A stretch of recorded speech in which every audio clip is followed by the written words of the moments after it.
Agora são 5h09 e a gente retoma o assunto da prisão do presidente da Assembleia Legislativa do Rio de Janeiro. A gente estava na expectativa do início da análise da prisão, mas foi adiado. Diogo Bugalho tem as informações para a gente. Boa tarde, Diogo.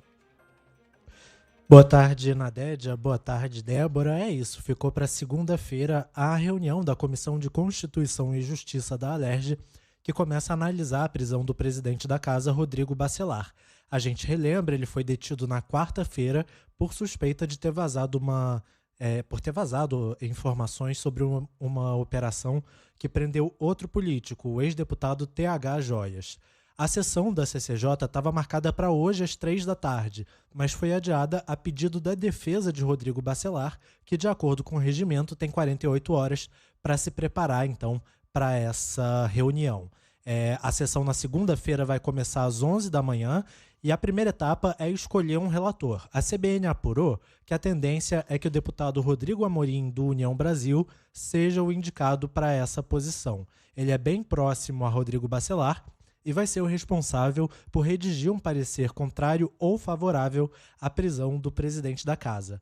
Em seguida, os 7 membros da comissão votam para aprovar esse texto. São necessários 4 votos para o texto passar e a expectativa é que os aliados de Bacelar não encontrem resistência aí na CCJ. A votação no plenário, que vai dar então a palavra final e decidir se Bacelar continua preso ou não, deve ser na própria segunda-feira, na parte da tarde, depois dessa reunião da CCJ. No plenário são necessários 36 dos 70 votos possíveis para que seja tomada uma decisão. E também existe aí a expectativa que nós estamos falando desde ontem de que Bacelar seja solto por ampla maioria dos votos. Até o momento são cerca de 20 deputados aí de oposição que estão se articulando para votar a favor da manutenção da prisão. Entre eles, os parlamentares do PT e do PSD, partidos que orientaram as bancadas a votarem pela manutenção da prisão. Esses dois partidos têm 6 deputados cada. Nessa sexta-feira, o governador do Rio, Cláudio Castro, também falou pela primeira vez sobre a prisão de Rodrigo Bacelar, de quem era aliado próximo até o meio desse ano, quando os dois brigaram e então romperam. Castro estava num evento e foi questionado pela imprensa sobre a prisão do presidente da Alerj. O governador disse então que não teve acesso aos autos e que é preciso ter cuidado com as acusações. A gente tem que esperar as investigações. Eu não estou no bojo do processo. Pelo que eu sei, nem a Assembleia recebeu ainda todo o inquérito, muito menos eu, para poder dar qualquer opinião acerca do processo. Agente público que fizer mal feito tem que ser punido exemplarmente aonde esse agente público estiver. Então, eu não posso comentar porque eu não recebi.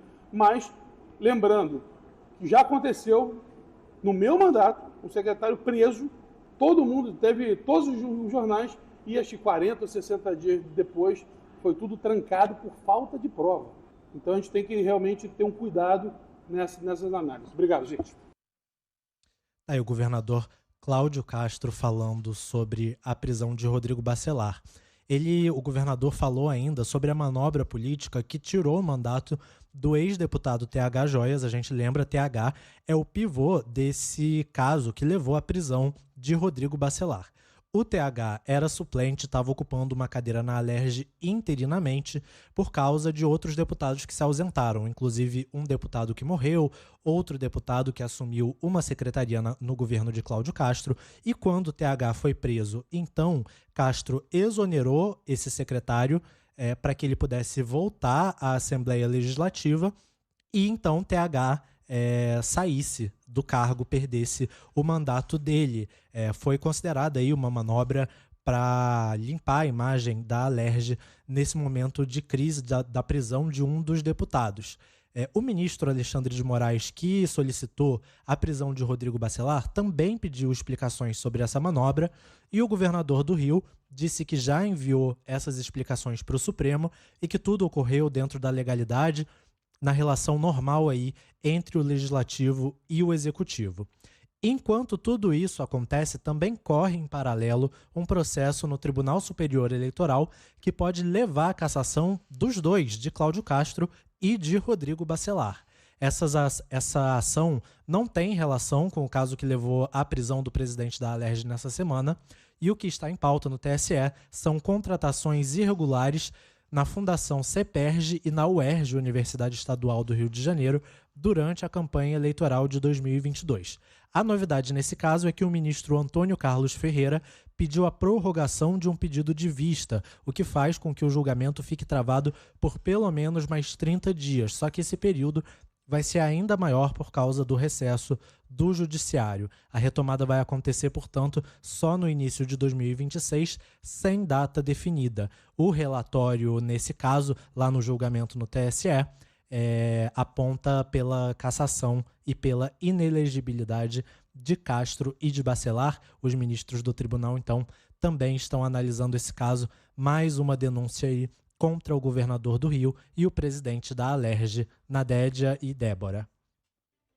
Obrigada, Diogo Bugalho, pelas informações. E aí, definida, se confirmada essa soltura, né, Débora, tem uma questão acessória posterior, que é a questão da manutenção ou não do Rodrigo Bacelar na presidência da Assembleia Legislativa.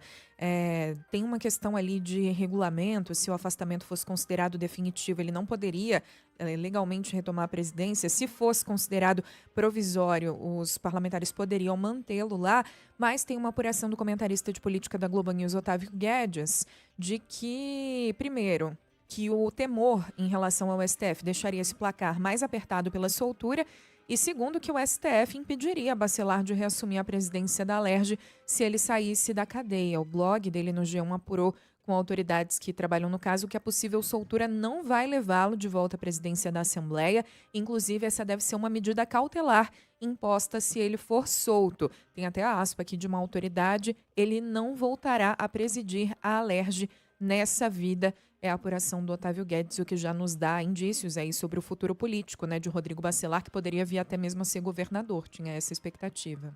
Você vê como as coisas mudam rapidamente na política?